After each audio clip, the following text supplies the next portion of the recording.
అందుకే గోవింద అంటే ఉలిక్కి పడతాడే, ఎవడురా నన్ను పిలిచాడని.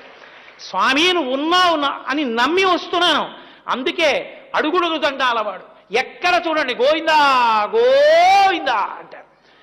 ఆనాడు కామధేనువు పొంగిపోయింది. నోరున్న వాళ్ళు ఎవరినైనా పిలుస్తారు, నా దూడలకి నోరు లేదు. కొండ ఎత్తి పట్టి ఆవుల్ని దూడల్ని కాపాడాడు గోవింద. గోవుల్ని కాపాడాడు కాబట్టి గోవింద. గో వాక్కు, వాక్కులకు అధిపతి గోవింద. గో వేదం, వేదములకు అంతటికీ అధిపతి కాబట్టి ఆయన నుండి వచ్చింది కాబట్టి గోవింద. గోవింద శబ్దమును తంతువుగా సాగతీస్తే సమస్త నామరూపములు ఆయనే అయ్యుండి అద్వైతముగా నిలబడగలిగినటువంటి పరబ్రహ్మస్వరూపము కాబట్టి గోవింద.